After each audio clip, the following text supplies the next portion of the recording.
Hello viewers, शिक्षक विद्यापीठ में आप सभी का स्वागत है। प्रारंभिक अर्हता परीक्षा यानी कि पीईटी का एग्ज़ाम आपको बहुत जल्द देखने को मिल सकता है।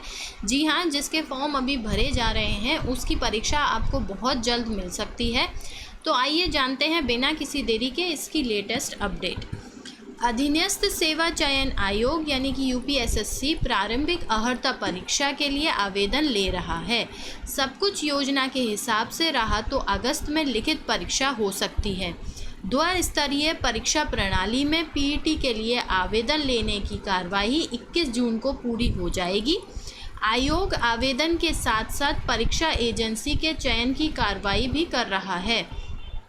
प्रयास यह है कि आवेदन व एजेंसी चयन का काम एक साथ पूरा हो जाए, जिससे आपका समय भी बचेगा और आपको जो परीक्षा है वो भी जल्दी देखने को मिलेगी। इससे आवेदकों की स्थिति स्पष्ट होते ही एजेंसी परीक्षा की तैयारी शुरू कर सकेगी। परीक्षा एजेंसी को पूरी परीक्षा प्रक्रिया संपन्न कराने के लिए वर्क ऑर्डर देने की तिथि से 3 महीने तक समय दिया जा सकता है। तो 21 जून तक आपके फॉर्म भरे जा रहे हैं और एजेंसी को 3 महीने तक का समय दिया जा सकता है, यानी मैक्सिमम 3 मंथ्स है। मिनिमम भी काम हो सकता है, मिनिमम में भी बताया जा रहा है कि आवेदन के बाद अभ्यर्थियों की संख्या के आधार पर परीक्षा की तैयारी के लिए 60 से 90 दिन का समय चाहिए। आवेदकों की संख्या के आधार पर परीक्षा केंद्र बनाने कितनी पालियों में परीक्षा करानी पड़ेगी, इसका निर्धारण परीक्षा के लिए ओएमआर छापने, परीक्षक तैनाती व परीक्षा के प्रबंधन से संबंधित अन्य तमाम कार्रवाई करनी होगी। तो हम देख सकते हैं कि ये बहुत बड़ी भर्ती होने वाली है। भर्ती क्या, अभी तो बहुत बड़ी परीक्षा होने वाली है। इसमें देखिए हर परीक्षा में पूरे काम होते हैं, परंतु यहाँ पर संख्या बहुत ज़्यादा है। तो ये जो परीक्षा है ये आयोग की भी एक परीक्षा बन चुकी है। वैसे ये 60 से 90 दिन का समय बोल रहे हैं। तो 21 जून को आपके फॉर्म भरने पूरे होंगे और उसके बाद 60 से 90 दिन का समय दिया जा सकता है एजेंसी को। जानकार बताते हैं कि पीईटी आयोग द्वारा कराई जाने वाली सभी भर्तियों की मुख्य परीक्षा में शामिल होने के लिए आवश्यक है। ऐसे में पीईटी के लिए 25 से 30 लाख कुछ राज्यों की ये जनसंख्या होती है। हमारे यहाँ इतनी परीक्षा देते हैं, 25 से 30 लाख तक आवेदन का अनुमान है। ऐसा हुआ तो 1 से अधिक पालियों में परीक्षा की नौबत आ सकती है। ऑब्वियस है कि आएगी ही आएगी। 25 लाख भी आप मिनिमम 25 लाख बोल रहे हैं, तो सोचिए यदि 25 लाख अभ्यर्थी एग्ज़ाम दे रहे हैं तो इतने स्कूल कहाँ से आएंगे। कोविड भी चल रहा है तो उसकी भी पूरा ध्यान रखना होगा। सोशल डिस्टेंसिंग, चेकिंग कहाँ से हो पाएगी इतनी एक पाली में। तो अवश्य ही है कि 1 से अधिक पालियों में ही होगी। इसके बावजूद कोविड महामारी या अन्य कोई विपरीत हालत ना बने तो सितंबर में, जी हाँ, सितंबर में परीक्षा हो सकती है। परंतु यहाँ पर भी एक तलवार लटक रही है और वो तलवार है कोविड की।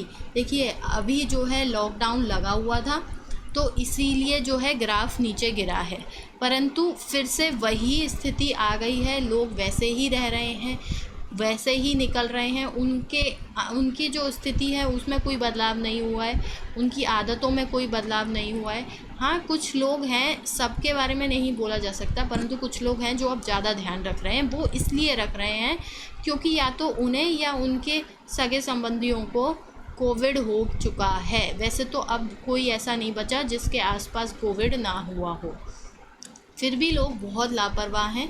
इसीलिए ये बताया जा रहा है कि 3rd वेव आएगी ही आएगी। अब ये वही वाली बात हो गई है कि लॉकडाउन लगा दोगे तो वो थोड़े दिनों के लिए रुक जाएगी, फिर से वही हो जाएगा। तो 3rd वेव आने से पहले परीक्षा हो जाए, यही सब, इसी में ही सब अभ्यर्थियों की भलाई है। अब सरकार ये कर पाती है या नहीं कर पाती है। इतनी बड़ी परीक्षा है, 25 से 30 लाख आवेदकों की। ये आयोग के लिए भी परीक्षा है और इसके लिए आयोग क्या कर रहा है, अलग अलग काम के लिए अलग अलग होगी एजेंसी। अब तक आयोग एक परीक्षा एजेंसी से पूरी भर्ती कार्रवाई संपन्न कराता था। केंद्रीकृत परीक्षा व्यवस्था में कई तरह की खामियां सामने आने के बाद आयोग ने अलग अलग काम के लिए अलग अलग परीक्षा एजेंसी रखने का फैसला किया है। परीक्षा संबंधी कार्यों को 4 मुख्य हिस्सों में बांटकर एजेंसी चयन की कार्रवाई शुरू की जा सकती है। अन्य छोटे छोटे कार्यों के लिए अन्य एजेंसियों भी रखी जा सकती हैं। प्रस्ताव के मुताबिक 13 कार्यों के लिए एजेंसी रखने का प्रस्ताव है। पूरी परीक्षा की जिम्मेदारी 4 से 13 एजेंसियों के बीच तय हो सकती है।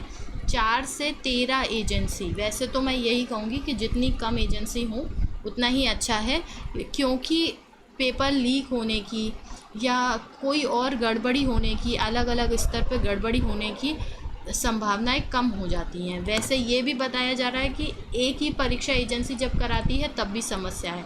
वैसे ये परीक्षा ही आयोग की परीक्षा है। अब देखते हैं आयोग कितना क्या सफल हो पाता है। हमें अपनी तैयारी रखनी है, तो आप अपनी तैयारी पूरी करते रहिए। सितंबर में आपको ये परीक्षा देखने को मिल सकती है। वैसे आज मेरा बर्थडे है और मेरी आप लोगों से एक रिक्वेस्ट है कि मैं बहुत समय से मेहनत कर रही हूँ, बट पता नहीं क्यों चैनल जो है वो ज़्यादा ग्रो नहीं हो रहा है। और हम अपने चैनल पे जो एकदम इम्पोर्टेंट चीज़ें हैं, कंटेंट भी अच्छा रख रहे हैं, समय ड्यूरेशन भी कम रखते हैं। तो मैं ये तो नहीं कहूँगी कि आप सब्सक्राइब कर दो, आपको करना होगा, आप कर चुके होगे, और लाइक कर दो, शेयर कर दो, आपका मन होगा तो आप करेंगे। बट एक ऑनेस्ट सी अपील है आप लोगों से कि प्लीज़ मुझे बताइए कि मैं क्या करूं, क्योंकि मेरा चैनल का ना अब समय ख़त्म होने वाला है और मेरी I am on a and deadline, you know. तो अगर आप लोग मेरी थोड़ी हेल्प कर देंगे तो मुझे ये बताइए कि इस चैनल में आपको कमी क्या लग रही है,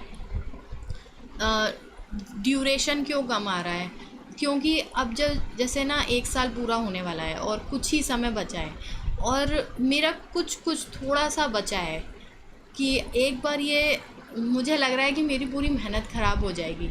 तो आप मुझे बताइए कि मैं क्या कंटेंट में सुधार कर सकती हूँ, या मैं किस पे बनाऊँ, या आप लोग, मैं किसी से कंपैरिजन नहीं कर रही हूँ, बट ऐसे बहुत से चैनल हैं जो मैं देखती हूँ जिनके एकदम बकवास वीडियो होती है, मतलब उसमें कोई कंटेंट नहीं होता है उस वीडियो में, और वो एक ही इन्फॉर्मेशन को 2-2, 3-3 दिन तक क्लिक बिट के साथ रन करते हैं और बस अपना एडवर्टीज़मेंट करते हैं। उसके बाद भी उनके पास बहुत ज़्यादा व्यूज़ होते हैं, और मैं एकदम एग्जैक्ट कंटेंट लेकर आती हूँ, फिर भी मेरे पास व्यूज़ कम हैं।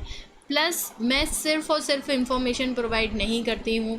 हम लोग अपने चैनल पे, मतलब मैं पूरी एक अच्छा कंटेंट बनाने की पूरी कोशिश करती हूँ, और जिन टॉपिक से क्वेश्चन ज़रूर आते हैं उन क्वेश्चंस को भी लेकर आते हैं, बट फिर भी पता नहीं क्या हो रहा है। और मुझे अब ये डर लग रहा है कि जो 1 साल का जो टाइम पीरियड है वो ख़त्म हो जाएगा, और थोड़े से सब्सक्राइबर और थोड़े से वॉच टाइम आर की वजह से चैनल, मतलब मुझे फिर से I need to start from the scratch.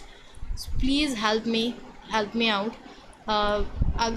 अगर आप, मैं ये तो नहीं कहूँगी कि आप सब्सक्राइब ही कर दो या ये कर दो वो कर दो, क्योंकि मुझे पता है कि जो जेन्युइनली फ़ील कर रहा होगा वो कर चुका होगा, बट एटलीस्ट आप अपने व्यूज़ तो बता ही सकते हैं। So please help me out. Have a good day.